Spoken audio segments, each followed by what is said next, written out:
Bismillahirrahmanirrahim. Assalamualaikum warahmatullahi wabarakatuh. Kembali lagi di channel Brilian Legacy. Oke, kali ini kita mau bahas ya salah satu porto punya temen gua yang kebetulan ya posisinya lagi kurang oke ya portonya. Jadi yang pertama di bulan November ya kemarin apa Oktober katanya dia udah ya lumayan banyak cut loss lah gitu ya, karena yaitu uangnya mungkin bukan uang dingin kali ya gitu. Jadi begitu masuk saham dan belum naik terus uangnya udah dibutuhin, dia mau nggak mau terpaksa ada tuh direalisasikan gitu kerugiannya. Padahal mungkin kalau ditunggu ya di bulan November atau bulan Desember bisa naik mungkin gitu. Makanya sangat disarankan untuk investasinya pakai uang dingin gitu. Oke, jadi dia cuma tinggal sisa 2 saham. Ya, yang pertama itu TB. Oke. Nah, kita coba bahas 2 saham yang dia pegang seperti apa nih. Oke, katanya dia punya di harga 2100, artinya di harga sekarang mungkin baru turun 5% gitu. Dan bagaimana potensinya ya ke depan, dan kalau kita lihat sih udah lumayan tinggi naiknya tahun ini ya, udah 200%. Cuman dia memang kebagian ya nggak dipucuk-pucuk banget sih ya, tapi lumayan tinggi 2100. Oke, kita cek dulu keuangannya. Oke, masih membukukan laba. Bagi dividen juga, dividennya 100 rupiah di 2002, 2003, 2004, di 4 tahun terakhir konsisten minimal dia kasih 100 rupiah. Artinya kalau dia stabil di harga 2000 nanti dapat dividen balik tuh gitu. Itu 1 poin. Lalu kalau dari sisi valuasi kita lihat belum terlalu yang gimana-gimana gitu ya, masih PBV-nya masih di bawah 3. Dan ya, kalau dari PI udah di atas 15 ya, tapi belum yang sampai ratusan gitu, apalagi ribuan, itu udah jauh banget. Tapi kalau ini masih oke lah, kemungkinan stabil di harga 1000 sampai 2000 mungkin ya, mungkin masih aman gitu. Oke, ya. Itu dari sisi valuasi ya. Sebenarnya nggak murah tapi nggak mahal-mahal banget juga gitu. Apalagi dia rutin juga ya bagi dividen. Jadi dari 2020, 21, 22, 23, 23 malah sampai 3 kali bagi, 24 sampai 4 kali. 2025 belum ya. Nanti ditunggu aja kali di Desember mungkin ada, tapi nggak ada kabarnya sini. Mungkin dia cuma bagi di akhir November itu sebenarnya masuk di akhir November itu masuk realisasi 2025 kali ya periodnya. Oke, ya berarti ya mungkin di 2026 kali dia baru bagi lagi. Kita cek cashnya, ya cashnya 581. Cash per share 452 ya, artinya kalau dia mau bagiin 100% dari keuntungannya yang 100 M itu bisa ya gitu. Jadi cek IPS 84. Kayaknya kalau dia mau bagian 100 pun artinya dia ngasih lebih besar dari keuntungan yang dia dapat di 2025, itu bisa aja karena cashnya masih kuat gitu. Cash per share-nya sampai 452 gitu. Jadi masih aman. Kemungkinan sih 2026 bisa bagi dividen. Kemungkinan ya. Oke, apalagi next, dari sisi bandarmologi gimana ya? Coba kita cek. Oke, ada MG yang masuk. Kita cek dulu deh 2 bulan terakhir aja.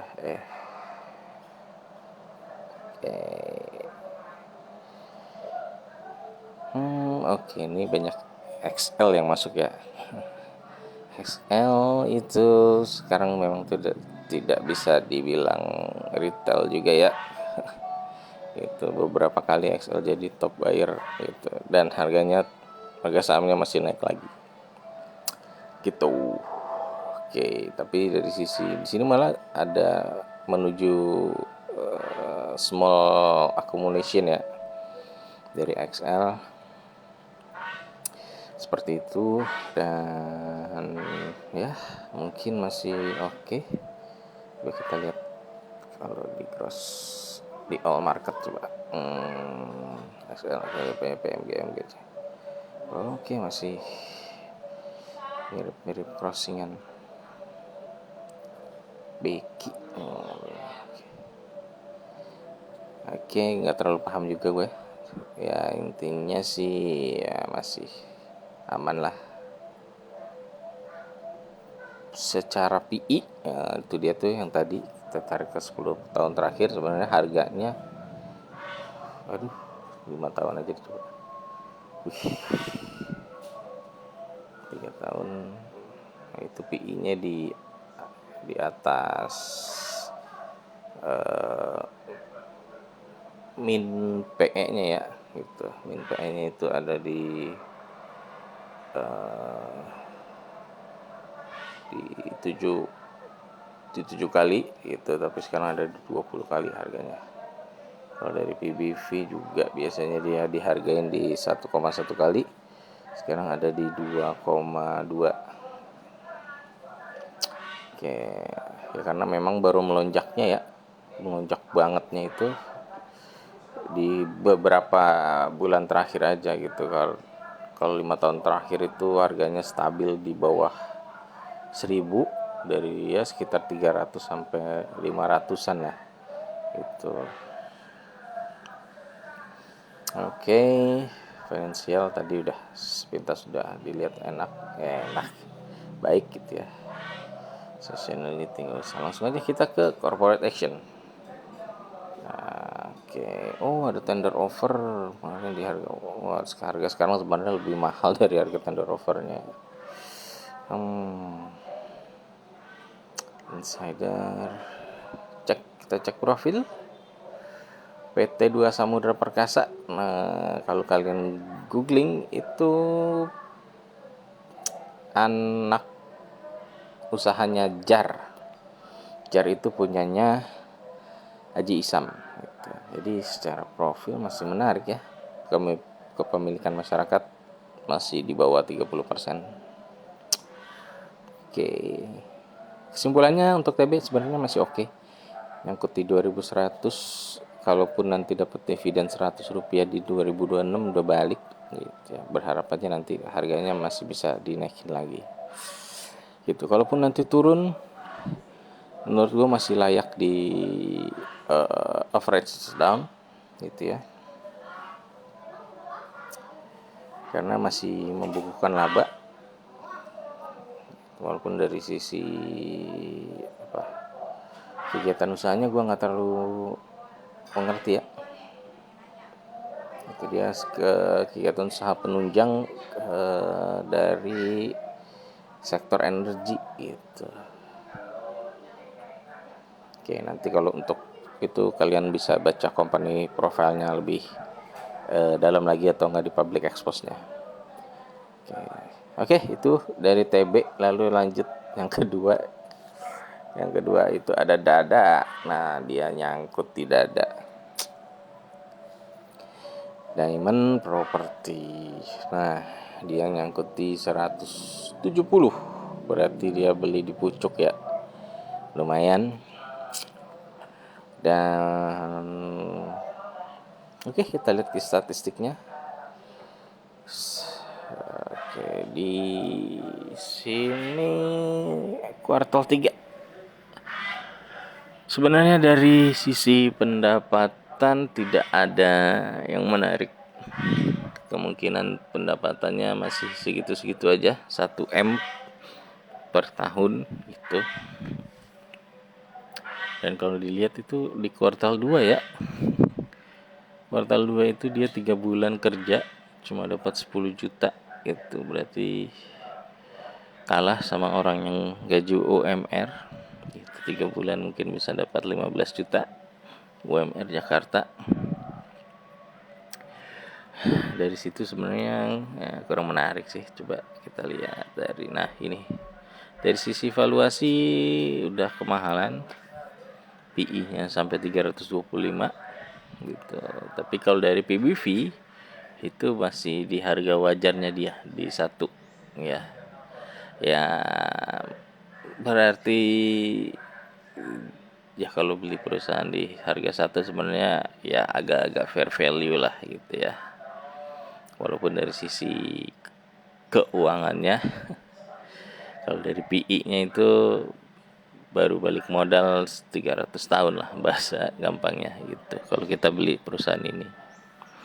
Ya semoga aja kedepannya cuannya lebih menarik. Nanti kita lihat apakah bisa seperti itu. Cash per share 0,65 rupiah. Kalau dibandingin 170 ya jauh banget sih. Nggak nyampe 1% aja.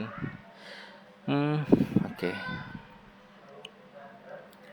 Profitability dividen ya dia bagi dividen kecil juga gitu ya. Padahal payout ratio-nya udah 91%. Tapi kagak sampai 1 rupiah acan. Ya begitulah. Oke.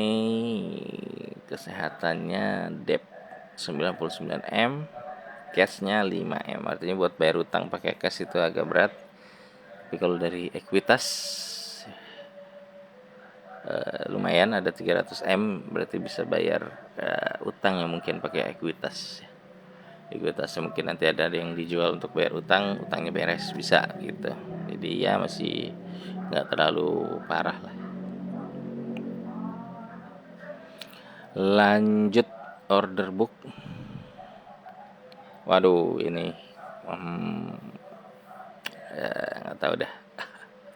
Ya di sini pasti banyak yang buy ya, karena kagak bisa sell. Karena yang buy itu ada XL, XCCC, MGPD ya.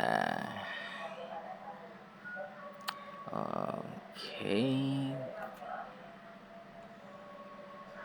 Nggak tahu nih kenapa pada mau buy di harga segini. Next. Oke, perbandingan corporate action. Dividen itu dia baru bagi sekarang doang. Nggak tahu tahun depan apakah masih bisa. Nah, yang banyak dikomentarin adalah pengendalinya ya, jualan di harga berapa nih.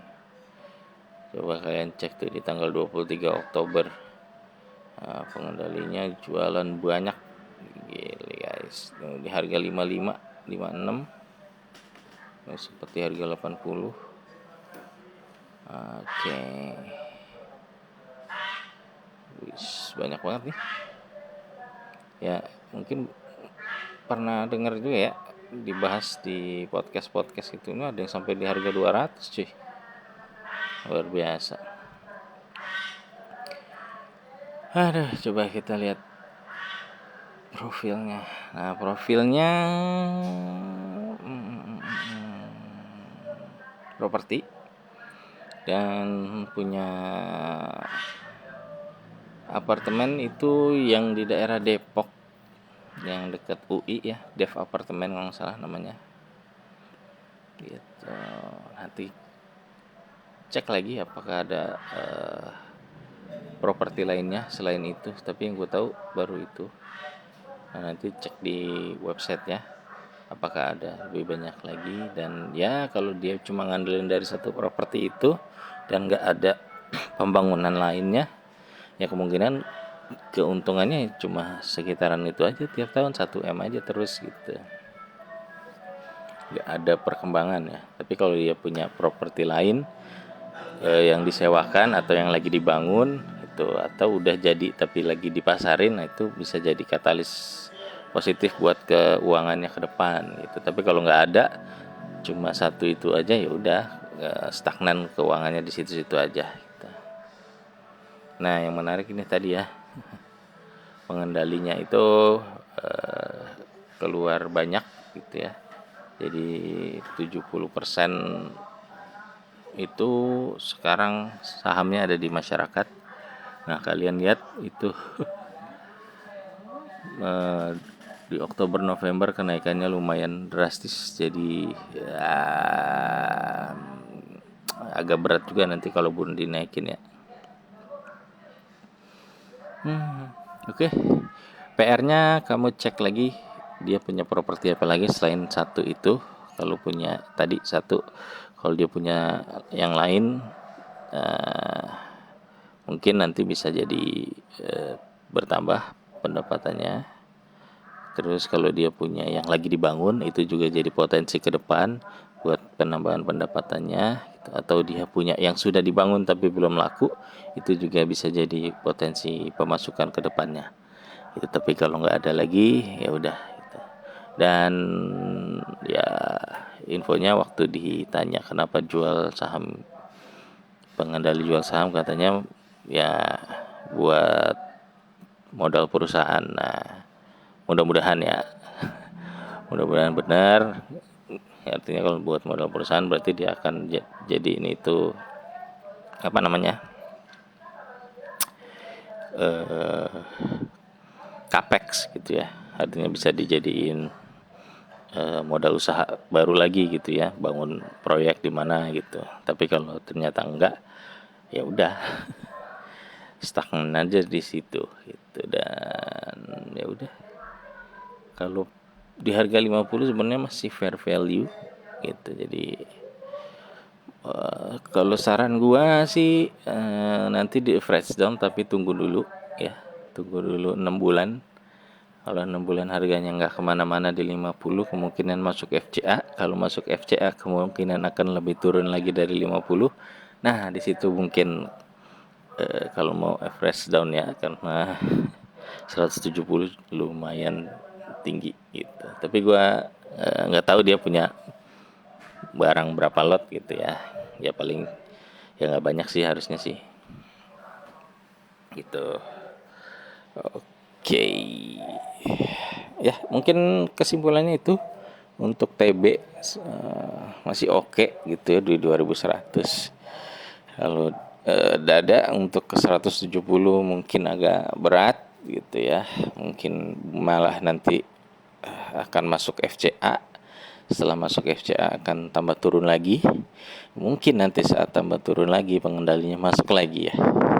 Nah disitulah dia punya kekuatan untuk menaikkan lagi sahamnya gitu. Oke, jadi tunggu retail banyak yang cut loss gitu, karena udah disarankan juga ya sama banyak influencer. Kalau yang udah dimegang saham dada gimana nih, ya udah disaranin udahlah cut loss aja dulu gitu, karena ya supaya waktu kalian nggak terbuang gitu, kalian bisa masukin ke saham yang lain yang lebih berpotensi gitu. Bisa juga kayak gitu sih opsinya gitu. Kalau memang itu uangnya terlalu banyak, ya mungkin kalian bisa cut loss dulu sebagian gitu, masukin ke saham lain, itu balikin lah, ibaratnya balikin keadaan dengan saham lain ketimbang nunggu. Kemungkinan sih bakal 6 bulan di harga gocap, kalian gak bisa muterin modalnya gitu kan. Ya udah itu aja sih sarannya. Jadi kalau mau dijual monggo, mau di hold monggo, kalau mau di average down nanti dulu, tunggu di bawah 50 lah gitu. Bisa jadi dia dibawa ke harga 5 lah gitu ya, atau 6 tuh. Seperti itu. Jadi kalian average down juga langsung rata-ratanya langsung turun gitu ketimbang average down sekarang nih di 50 gitu. Menurut gue sih gitu ya, daripada lo average down mungkin duitnya bisa dimasukin saham lain yang bisa berpotensi untuk balikin keadaan lo. Ya ketimbang di fresh down kan artinya uang lo juga bakal ngendep tuh gitu kan. Fresh down kita nggak tahu dia bakal naik lagi kapan atau gimana gitu, karena kemungkinan ya kalau di harga 50 selama 6 bulan kan aturan FCA nya tuh bakal masuk FCA gitu. Nah, ini udah berapa bulan ya, udah sebulan belum, udah sebulan ya. Nah, udah sebulan mungkin ya, udah 1,5 bulan mungkin ya di 50 gitu ya, masih 5 bulan lagi itu sampai 2026 gitu. Tapi ya namanya saham nggak ada yang tahu ya, nanti tiba-tiba ada yang borong gitu 3 juta lot terus dia naikin sahamnya ya, wallahu alam. Oke, jadi itu aja dari gua untuk TB, masih oke. Untuk Dada itu tadi rekomendasinya jadi dijual, pindahin ke saham lain yang lebih berpotensi. Kalau mau di hold ya bebas saja. Kalau mau di average down tunggu turun di bawah 50. Itu aja mungkin dari gua ya, semoga bermanfaat gitu ya. Dan kalau ada tadi ya, kalau memang ada dana lagi jangan di average down dulu gitu. Di TB juga ya jangan dulu, kalau bisa ya masukin didiversifikasi lagi ke saham yang lain gitu. Itu aja dari gua. Oke, itu aja, semoga bermanfaat. Thank you.